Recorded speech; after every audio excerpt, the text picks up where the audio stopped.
Boa noite. Gente, eu estou muito feliz de estar aqui. Vocês não imaginam o quanto. Aleluia. Glória a Deus. Aleluia. Aleluia. Amém. Vocês não estão entendendo nada, né? Mas, realmente, estou muito feliz de estar aqui. Eu sou a pastora Adriane Passinato, sou a pastora da Embaixada Church, lá na Flórida. E moramos lá já há 9 anos. E quase que eu não consigo vir dessa vez, né? A gente está aqui desde o primeiro Princess. Para quem não sabe, eu sou irmã do pastor Michael Abud. E filha da pastora Zuleide, do pastor Talaá, cunhada da pastora Liana, mãe da pastora Jéssica, né? E por um pouco, quase, eu não venho nesse congresso. E é sobre isso que eu quero compartilhar um pouquinho hoje aqui com vocês. Estou muito feliz, realmente, de estar aqui. Eu queria que você abrisse a sua Bíblia em Isaías, no capítulo 43, versículo 19.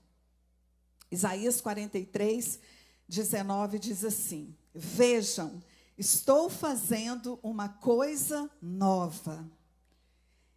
Ela já está surgindo. Vocês não a reconhecem. Até no deserto, diga deserto. Até no deserto vou abrir um caminho e riachos no ermo. Aleluia! Quem toma posse dessa palavra aí? Glória a Deus. Glória a Deus. Tome posse dessa palavra. Queridas, para quem não sabe, em 2020 eu fui diagnosticada com câncer nos rins, na pelve renal. E foi algo muito doido, assim. Eu tive um sangramento, de repente descobrimos ali aquele câncer. Eu vim ao Brasil, fiz uma biópsia e imediatamente nós tivemos que eu tive que passar por uma cirurgia, onde foi tirado o meu rim esquerdo, uretra, parte da bexiga. E foi tudo muito rápido. O médico falou: olha, está tranquilo, você não precisa. Eu só fiz uma quimioterapia dentro da bexiga, uma só. Ele falou: está tudo tranquilo, tudo ok. E nesse ano, na véspera do CAP, eu resolvi fazer uma massagem redutora, né? Estava com aquela barriguinha. E no outro dia, eu amanheci com algumas ínguas na minha virilha. Então, vim ao Brasil, já no dia seguinte, eu já estava vindo ao Brasil para o CAP e já tinha um ultrassom marcado, porque a minha ginecologista tinha pedido uns exames de rotina e eu já tinha ultrassom marcado. E quando fiz aquele ultrassom, veio, então, ali o resultado dizendo: sugestivo de uma infiltração neoplásica, por conta do seu histórico. Mas não era nada conclusivo, era apenas uma sugestão do radiologista. Foi no dia do CAP, começou o CAP, liguei para o meu médico, ele falou: não, está tudo ok, foi muito bem feita a cirurgia, não se preocupe. E ali eu tive que passar para um novo exame, uma ressonância magnética. Deu a mesma coisa. Retornei aos Estados Unidos. Chegando lá, 2 semanas depois, o meu médico falou: não, nós vamos ter que fazer um PET scan no seu corpo, né, escanear todo o corpo, para saber o que é isso. É estranho, essas ínguas aí, não tem sentido. E nós iríamos ter o CAP lá na Flórida. Então, o pastor Maica e a pastora Eliana estavam lá. E no dia do CAP, quando terminou a primeira ministração, a gente entra na sala pastoral e o pastor Michael sabia que eu estava ali com aqueles gânglios e tudo, que eu tinha aquele resultado, não tinha feito o PET scan ainda, e ele fala para o pastor Vitor Hugo, acho que todos conhecem o pastor Vitor Hugo, amém? E ele fala: Vitor Hugo, ora pela Adriane. O pastor chega na minha frente, pega nas minhas 2 mãos, olha nos meus olhos e diz: eu vejo um câncer sendo formado em você. Naquele momento, minhas pernas gelaram, porque eu sabia que eu estava com tratamento, fazendo exames. Eu sabia que eu estava com aquelas ínguas e tudo. E ele disse: existe um decreto de câncer que precisa ser quebrado. E eu falei: glória a Deus, o Senhor está quebrando o decreto. E ele disse: você vai começar um processo, mas seja firme, você é uma guerreira, fica firme no Senhor. E ali ele começou a declarar palavras proféticas sobre a minha vida. E ele disse: você vai passar por este processo, mas Deus vai fazer isso.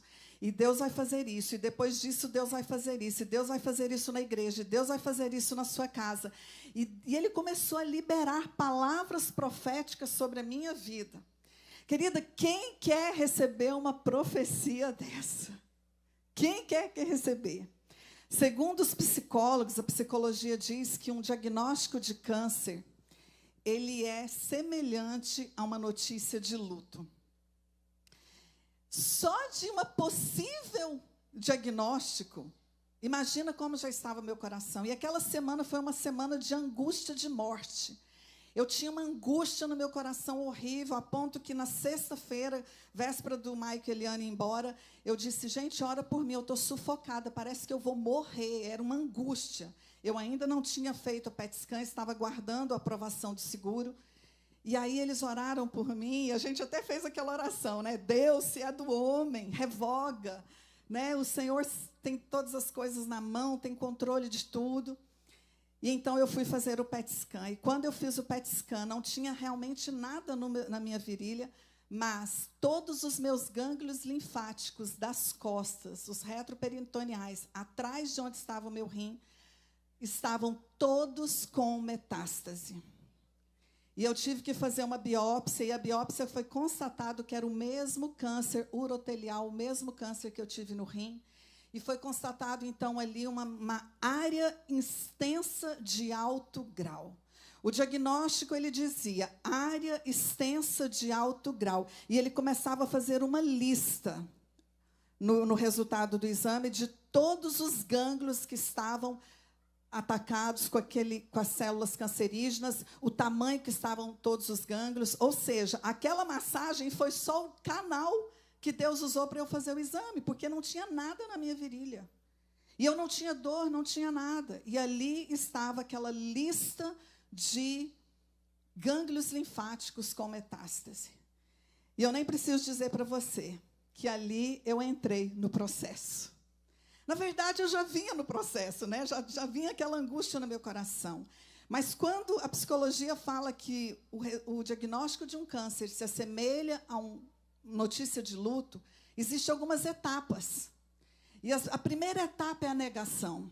Você nega aquilo, você não aceita, você não... Gente, eu nasci no lar evangélico, eu aceitei Jesus com 3 anos de idade. Sabe aquela pessoa constante que tem a vida toda certinha? Só que Deus não é linear como nós somos lineares.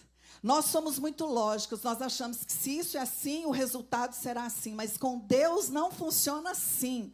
Muitas vezes, para Deus nos levar para o novo, Ele vai nos colocar em caminhos que são inimagináveis na nossa mente. Eu jamais imaginei que teria um diagnóstico de câncer na minha vida. E tive há 2 anos atrás. E eu jamais imaginei que haveria uma metástase. E no dia, então, que eu recebo ali o diagnóstico, era dia 7 de julho, hoje fazem 3 meses exatamente. No mesmo instante onde a minha nora, pastora Amanda, ela estava num hospital ali na Flórida, para dar à luz da minha neta Zoe, que significa vida. Eu estava num outro hospital, no mesmo horário, com um oncologista, recebendo o diagnóstico e qual seria o meu tratamento. E o tratamento, então, seria 4 a 6 ciclos de quimioterapia. E eu recebi o papel dizendo que eu faria quimioterapia até dia 19 de dezembro. E depois um processo de 1 ano de imunoterapia, que é uma vacina que a gente toma para o corpo não produzir combater, né, uma possível volta desse câncer. E ali, então, eu entrei, queridas, num deserto. Literalmente num deserto. E eu quero te dizer, eu não sei se você já passou num deserto na sua vida, ou se de repente você está aqui essa noite e está passando num deserto. Mas eu quero te dizer que deserto é um lugar horrível. Se você já teve a oportunidade de eu já tive a oportunidade de atravessar o deserto do Sinai ali. Se você já teve a oportunidade, você vai ver, o deserto ele é um lugar de desequilíbrio. Porque de dia as temperaturas são altíssimas e de noite elas podem cair até abaixo de 0. O deserto é um lugar que você não tem orientação. Se você não tiver uma bússola, você não sabe para onde você está indo. Você olha para a direita é areia, a esquerda é areia, a frente é areia, atrás é areia. Um repórter, um dia falando do deserto, ele disse que tudo que você come no deserto tem areia junto. Você come grãos de areia junto.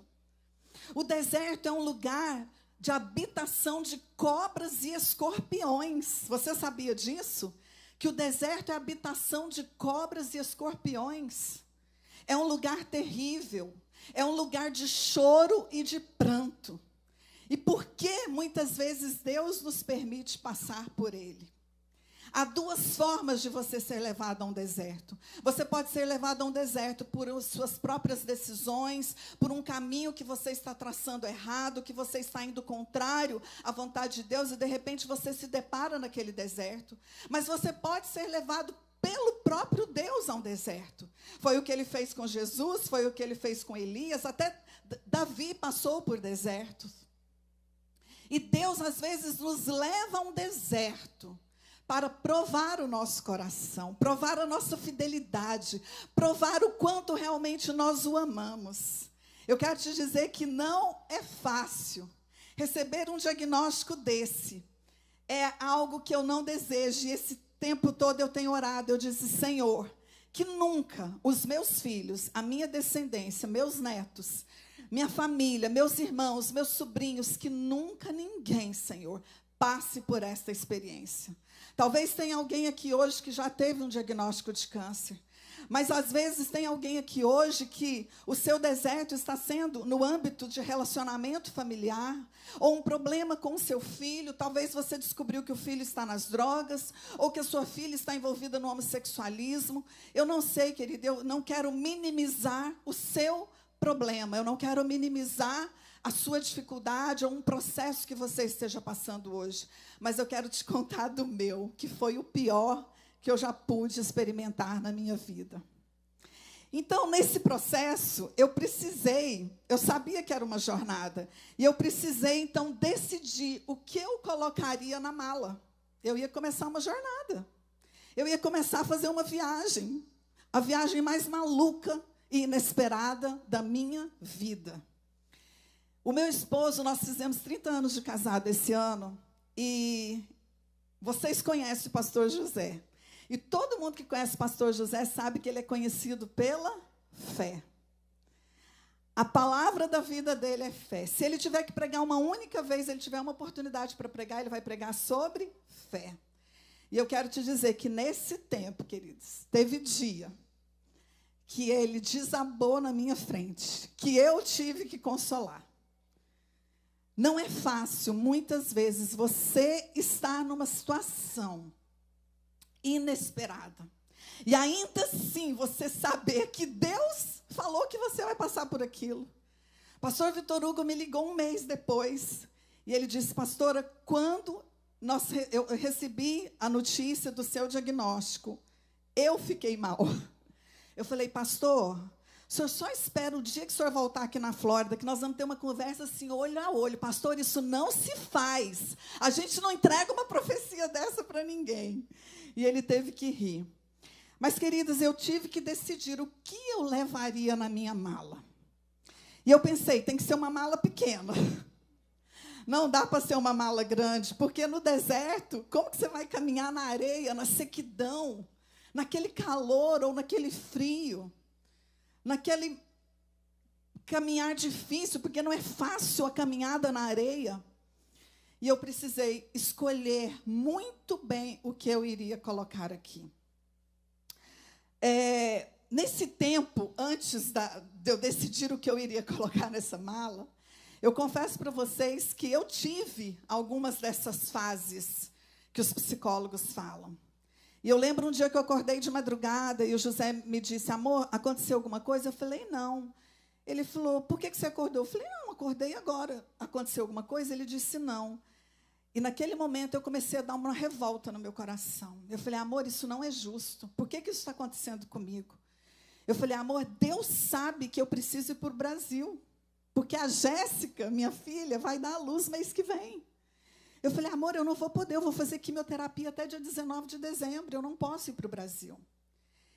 Eu passei por desespero. Eu estava, no dia que eu recebi o diagnóstico, à noite, nós fomos a um congresso em Miami. E eu estava sentada ali, eram aproximadamente 5.000 pessoas, um congresso hispano. E eu estava sentada ali, e eu disse para o meu marido, amor, eu estou desesperada. Foi essa palavra que eu usei. Gente, eu tinha tanto desespero dentro de mim naquele dia, tanto desespero de ter que passar por uma quimioterapia, que parece que eu ia dar uma coisa em mim. Aconteceu naquele dia, não era uma coisa constante, mas naquele momento. Quando, de repente, o apóstolo Rony, ministrando, pregando em espanhol, ele para e fala em português. O casal aí, fica de pé, por favor, era meu e o meu esposo. Meu esposo colocou a mão no meu ombro e o apóstolo Rony disse, olhou para mim e disse, Deus está mandando te dizer que assim como a mão dele está sobre o seu ombro, a mão do Senhor está sobre a sua vida, sobre a sua saúde e sobre o seu corpo. Não se desespere, porque Deus está no controle. Aleluia, você pode aplaudir o Senhor? Glória a Deus. Mas eu tive que decidir o que eu queria colocar nessa mala. E a primeira coisa que eu coloquei nessa mala foi a minha fé. No meu primeiro momento, a minha fé parece que ia desabar. E eu disse para o meu esposo, amor, eu não estou entendendo mais nada. Amor, eu passei por um câncer em 2020. Amor, eu não estou entendendo. Será que eu não tenho fé? Será que a minha fé é pequena? E naquele momento ele me disse algo. Ele falou, amor, a sua fé não é pequena. Você só precisa focar ela no lugar certo. Coloque a sua fé no lugar certo. E eu entendi, queridas, que existe uma fé para você receber as bênçãos. É claro que eu já sabia disso, mas naquele dia foi na prática. Existe uma fé para você receber as bênçãos, existe uma fé para a conquista, mas existe uma fé para o processo. Nós vamos precisar ter fé para o processo, porque quando eu comecei a primeira quimioterapia, eu me organizei toda e meu marido dizia, você está parecendo um atleta que vai jogar tênis pela primeira vez e compra case, compra munhequeira, compra melhor bola, se prepara. E eu me preparei toda com os sucos que mandaram eu fazer, com tudo isso. Mas mal eu sabia que depois daquela primeira quimio começaria os sintomas e que meu corpo ia reagir de uma forma extremamente horrível a tudo aquilo. Eu tive, para resumir, eu tive anemia profunda, eu tive, meus glóbulos, eles baixavam tanto que minha médica tinha que suspender a quimioterapia e eu tinha que tomar uma injeção que é para a medula óssea produzir sangue. Essa injeção, ela dá dor nos ossos, eles explicam. Eu acordei de madrugada com a dor no osso externo aqui, tão forte, que eu achei que eu estava infartando, tivemos que correr para o hospital. E muitas coisas começaram a acontecer. Então, eu tinha que ter fé para o processo. Às vezes, você hoje está passando por um processo na sua vida.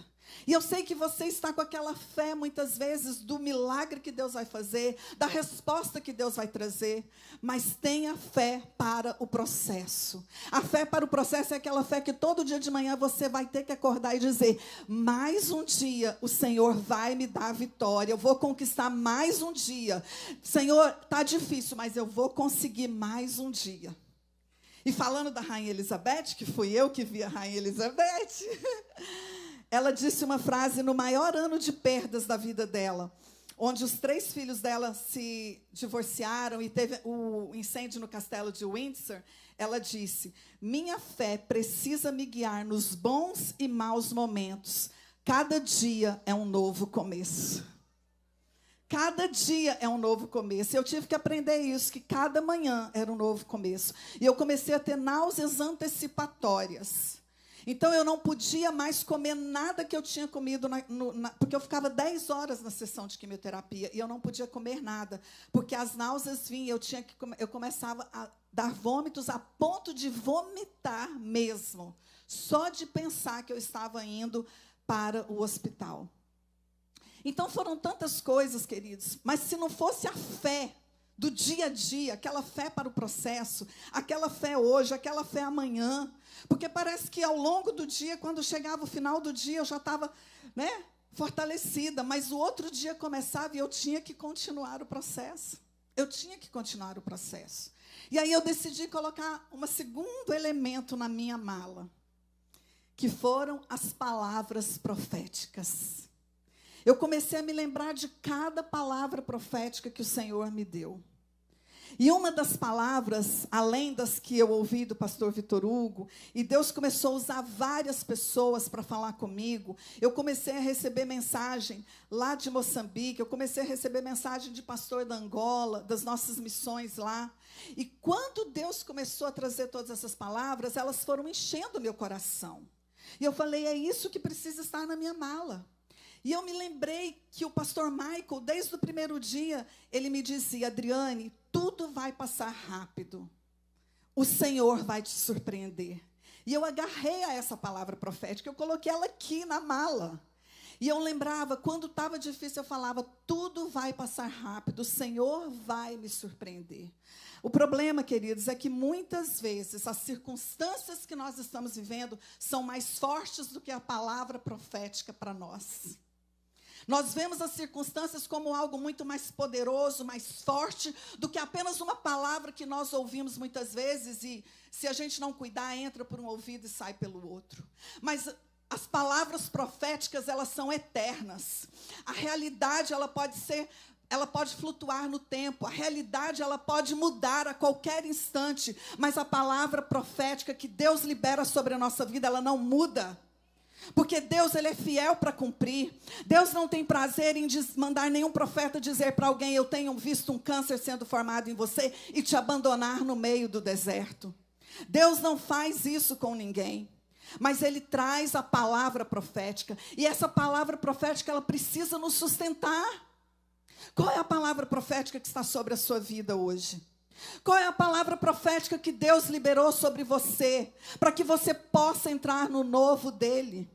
Talvez hoje você não está entendendo o processo na sua vida, você não está entendendo o caminho que você está traçando, mas com certeza você tem uma palavra profética que talvez foi liberada até mesmo desse altar, ou da igreja que você faz parte. Não deixe que as coisas tóxicas desse mundo, não deixe que as mentiras do diabo arranque a palavra profética do seu coração. Porque ela está ali para cumprir um propósito, e ela vai cumprir o propósito. Ela vai cumprir o propósito. Então eu peguei a palavra profética, e eu comecei a me posicionar com essa palavra. Ah, minha querida, essa noite eu quero te dizer, se comporte como quem tem palavra profética.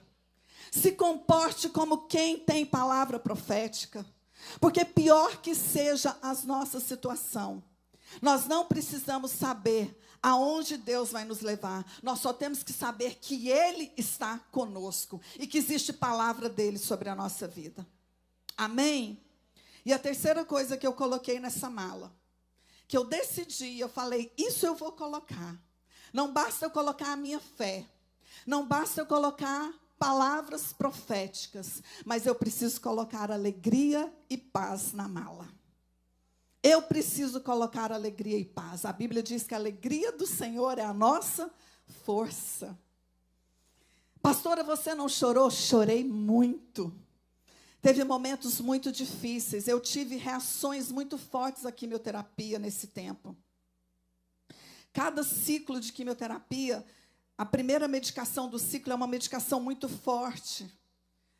E além disso, por eu ter só um rim, então eu tenho que fazer 2 horas de quimioterapia, de hidratação no corpo, de soro, tomar toda a medicação, depois mais 2 horas. Tive que colocar um catéter, ele está aqui. Tive que colocar um catéter, era uma coisa que eu tinha pavor. Eu vi o catéter do pastor Vitor Hugo e eu tinha pavor. E eu tive que passar, porque no decorrer da situação, as minhas veias não conseguiam mais e eu tive uma alergia. E a minha médica falou, você não pode mais tomar a quimioterapia na veia do braço, você vai precisar do catéter. E eu tive que colocar esse catéter. E no meio de tudo isso, eu falei, eu preciso que a alegria do Senhor venha na minha vida. E tem até uma foto que eu tirei no primeiro dia de quimioterapia, eu não sei se eles colocaram aí, ela está pequenininha. E se vocês estão vendo ali na minha cabeça, eu estou com um capacete, e esse aparelho aqui, do ladinho, é tipo uma máquina de ar-condicionado. E é uma tecnologia hoje que eles usam para não dar queda de cabelo. Porque a medicação da quimioterapia, que foi prescrita para mim, a médica falou, olha, você vai puxar e vai sair os tufos de cabelo. E eu, então, optei por usar essa máquina. E esse capacete, ele vai até quase 0 graus. Ele tem um termostato para não chegar a 0 graus. Tanto que, quando a gente tira ele, a gente não pode tocar no cabelo, porque o cabelo pode quebrar, ele está congelado. Só que eu tinha que ficar, durante 10 horas de quimioterapia, 4 horas com o capacete. Então, eu tremia, 5 mantas no meu corpo, eles colocam mantas aquecidas no corpo, 5 mantas no corpo para suportar o frio. Só que eu também tive uma aversão a esse aparelho. E cada vez que eu ir para a quimioterapia, que a memória do capacete vem à mente, a náusea vem junto, o vômito vem junto. Uma situação extremamente horrível. Mas eu decidi que, mesmo com tudo isso, eu não ia perder a minha alegria e a paz interior que só o Senhor pode dar.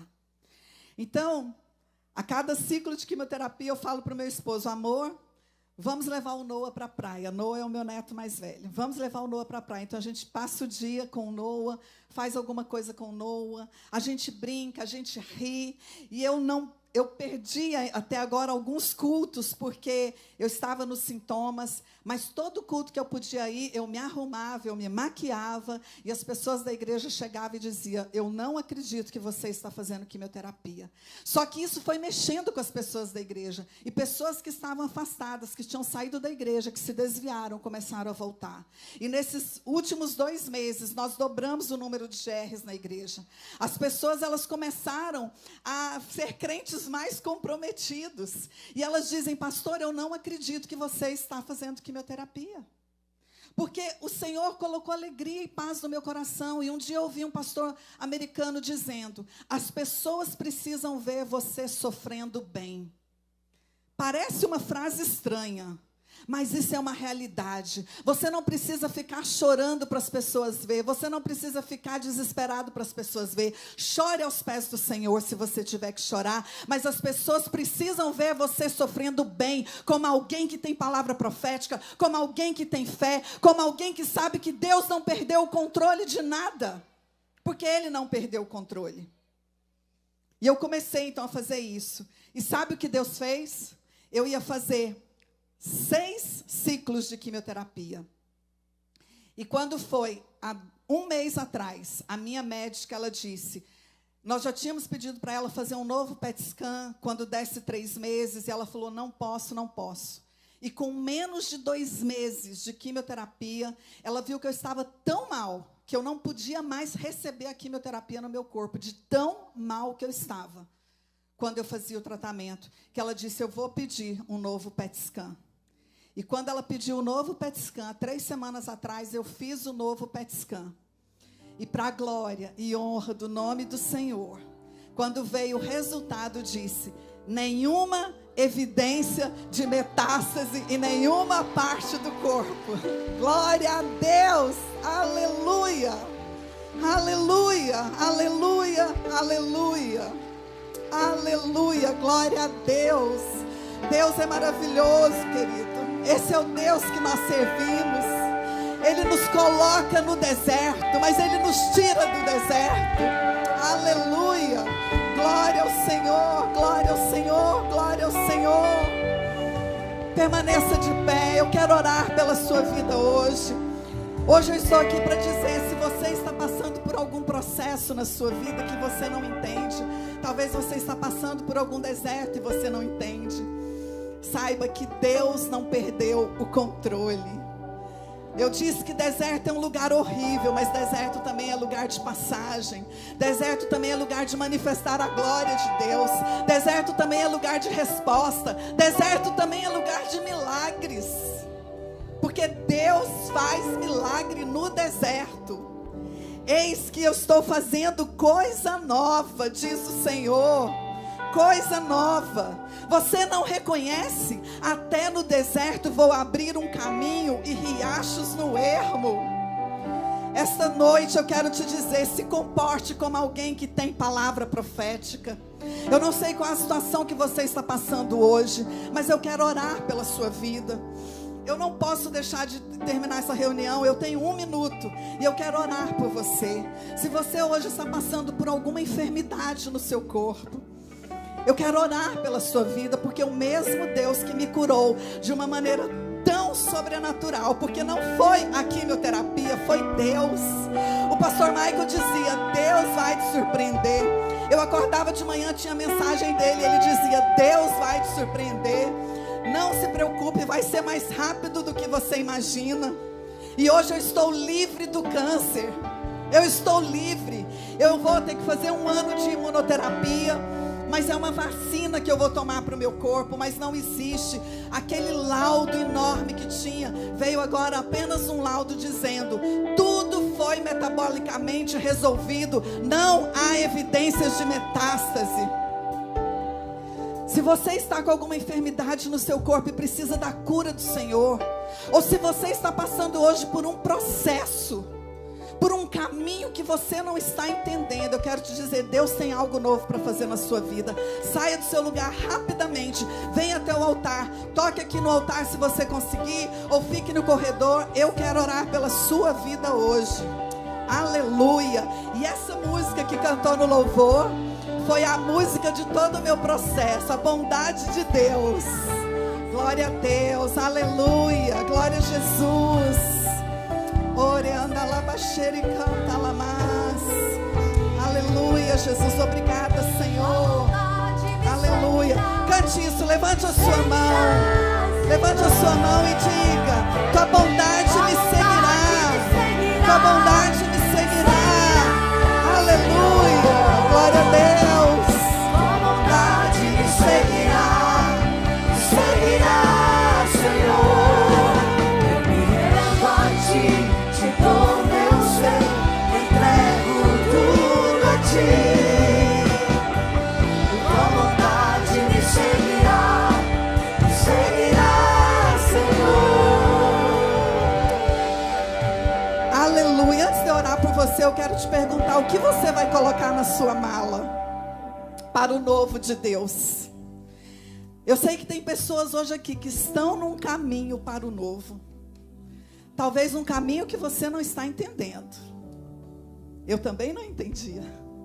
Mas como eu disse, o importante não é saber aonde Deus vai nos levar, o que vai ser de novo que Ele vai fazer na nossa vida, mas que Ele está conosco e que Ele vai fazer, porque Ele é Deus. O que você vai colocar na sua mala hoje? Será que você vai colocar revolta, murmuração? Lá no início, a revolta veio no meu coração, em algum momento. Foi rápido, mas ela veio. O desespero veio, ele passou por mim. A angústia veio. Mas chegou a hora que eu falei: Deus, eu tenho que ir para a quimioterapia. O que eu vou colocar na minha mala? E eu te pergunto: o que você vai colocar na sua mala para esta viagem? Porque o novo está aí, ele está chegando. Tudo novo já está sendo feito. O que você vai colocar na sua mala nessa viagem para conquistar a salvação do seu esposo? Nessa viagem para conquistar a liberdade financeira? Nessa viagem para conquistar o seu chamado ministerial? O que você vai colocar nessa mala? Você vai dizer isso para o Senhor agora, porque o Senhor está aqui. Não precisa ser uma mala grande, faça uma pequenininha como a minha. Se torna mais leve e mais específico. Pai, esta noite, Senhor, eu quero te agradecer, meu Deus. Primeiramente pela cura que o Senhor trouxe ao meu coração, à minha vida, ao meu corpo, Pai. Obrigada pelo novo do Senhor na minha casa. Obrigada, Deus, porque mesmo não entendendo o caminho, eu tenho certeza que o Senhor foi quem me levou a todo esse processo e durou tão rápido, Senhor. O Senhor me tirou tão rápido do deserto, eu te louvo por isso. E hoje eu oro por cada uma destas mulheres, Pai. Senhor, aquelas que estão enfermas, que toda enfermidade saia deste corpo agora em nome de Jesus. Nós damos ordem agora para que toda enfermidade deixe essas vidas agora. Câncer, vá embora. Problema renal, vai embora agora. Problema na tireoide, vai embora agora. Problema nos ovários, no útero. Nós repreendemos agora toda sequela de Covid. Nós repreendemos agora toda enfermidade, todo mal. Enfermidade, você não tem mais direito legal para ficar na vida daquele que é lavado e remido no sangue do Cordeiro. E nós te expulsamos agora deste lugar. Nós te repreendemos agora destas vidas. Senhor, e eu oro, Pai, para que essas mulheres, Pai, se comportem como quem tem palavra profética. Que elas se comportem como quem tem uma palavra dada pelo Senhor. Que a palavra liberada do Senhor para a vida delas não caia por terra em nenhum momento, mas que o Espírito Santo do Senhor possa continuar se movendo. Conduz elas neste caminho, conduz elas no caminho, Pai, para o novo do Senhor, porque o que o Senhor fará é infinitamente mais do que tudo que elas têm pedido ou pensado, segundo o teu poder, que em cada uma delas opera, em nome de Jesus. Amém, amém e amém. Aplauda o Senhor bem forte, aleluia.